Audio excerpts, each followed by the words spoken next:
this team has failed Joe Burrow this season. I mean, it's ridiculous of the elite play, MVP caliber play that Burrow and Chase being arguably the best receiver in the NFL, that they are 4-8 right now, and they had a brutal loss today in a 44-38 loss to the Steelers. And again, this has nothing to do with the offense because every single week they do their job, with the exception if you want to say week 1 against the Patriots. So after that one game out of the whole season that the offense has looked great in, you look at, obviously on the screen now, what the Steelers were able to do to this defense. Russell Wilson threw for over 400 yards, 3 touchdowns. He had a QBR of 126.4. Najee Harris, 16 carries, 75 yards, almost 5 yards a carry, 1 touchdown. You look at the receiving end, George Pickens, 3 for 74 and a touchdown. Pat Freiermuth, 6 for 68 and a touchdown. Jalen Warren, backup running back, or if you want to say A1, AB to the running back position, 4 catches, 55 yards. Najee, 6 for 54. It is horrendous what this team, outside the offense, has done this year.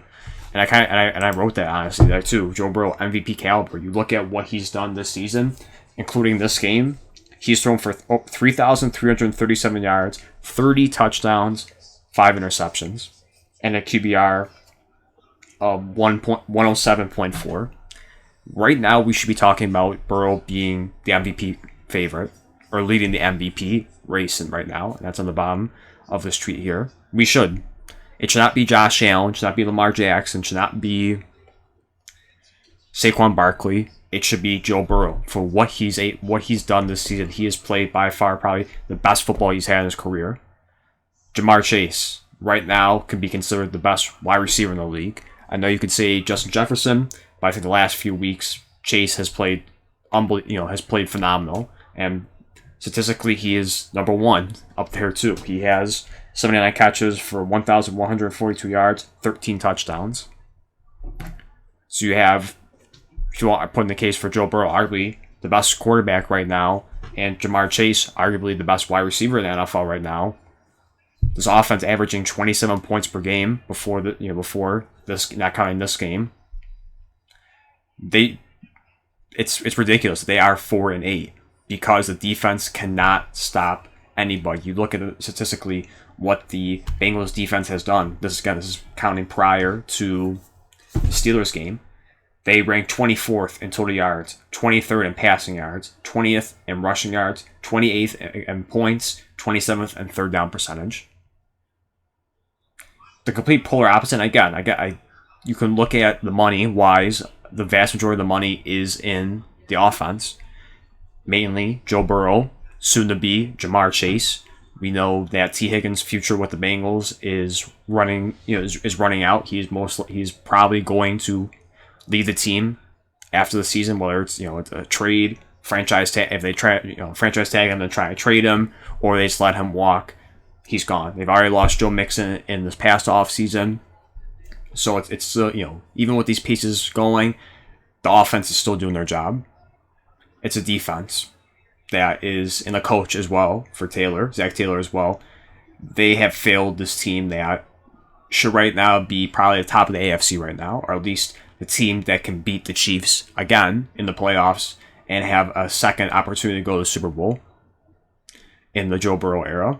This is what we should be talking about with this team. But instead, it's a 4-8 team that is wasted potential, honestly. And last year too, unfortunately, that was just injury riddled season with Burrow and other players with that too. So that was unfortunate. Obviously, that was a lost season. You thought this would be a bounce back year. Once again, a slow start from Zach Taylor's team, and now it's just to a point where it's just they can't catch up. We kind of look at their season, the schedule. I'm kind of going back to the beginning with New England, 0-3 to start out. That this has been their MO for the last few seasons of starting off slow. You cannot do that anymore. You can't. I get that this is a team that if you had to bet, if you had to put a bet on to make it out of this problem, sure, the Bengals have done this multiple times where they start off slow and they've gone far in the playoffs, AFC Championship game, Super Bowl, or whatever you want to call it. They have proven multiple times they can do it. But at some point in time, it's going to catch up to you. And unfortunately, this year, it has, mainly in the part of the defense, has just not been able to do their job. The Baltimore loss, the first one, they scored 38 points. You should be walking away with that win. Instead, defense gave up 41. We've got another loss. Defense, now offense, say 17, that was a rough start, and maybe that's another game you could point to that was a rough game for the offense. Defense gave up 37. The loss of Baltimore gave up 35. The Chargers gave up 34. And in this game, like we said, 44 to Pittsburgh. You look at the remainder of the season, now we shouldn't even talk about playoffs at this point because I think they are far gone from that. This was do or die this week. They had to win it to stay in the hunt for it. Unfortunately, that I think that's all said and done. It's over. So no more playoff talks, no more playoff push. It's all said and done. You look at the remaining schedule, and there's some questions. Cleveland, they play some teams tough. Baltimore, is this going to be another case where they're going to give them problems? Pittsburgh just beat them today. Or is it going to be another team that give them problems? Denver, that has shown in against the Chiefs and other games that they can be competitive against anybody. That could be a challenging game for the Bengals. And I think, again, it's very frustrating to see them waste such great talent with this roster. Again, Burrow, to me, is probably playing the best he has in his career. Again, we should be talking about the positive. It should be the polar opposite. It should be 8-4, to say the least. For some of these games, they shouldn't have lost to New England. They shouldn't have lost to Kansas City on the flag at the end of the play. They shouldn't have lost to Washington. And at least they should split one of the games with Baltimore. This should be a team that's in the 2 seed, or dare I say maybe the 1 seed right now, depending on how the season would go, if the defense just did their job. And it's a wasted season for this team. And there's even much more changes, bigger changes coming. Like I said, you have the Jamar Chase contract coming up. They made the big mistake of not paying him this offseason, and he's had a phenomenal season this year. The price tag has just increased a good amount. If you were reluctant to pay the Justin Jefferson contract, Jamar Chase, you're probably paying a lot more than Justin Jefferson now. All thanks because they didn't want to get the deal done as soon as possible. Like I said, for T. Higgins, he's going to be walking, most likely. So you're going to be losing a great wide receiver 2 in the NFL, and could definitely be a wide receiver 1 for teams. You lost Joe Mixon, who's had a phenomenal season, in my opinion, with the Houston Texans. Definitely a pivotal part of their offense, and what he's done, he puts up numbers for them. You lost that this previous offseason, and it's very frustrating. You could say maybe last year because they had the whole core together. This year, I think, is even far worse because of just not injuries. It's just bad football for 3/4 of the team. One obviously is on the offense, and this comes to the question about Zach Taylor. Is Zach Taylor the guy?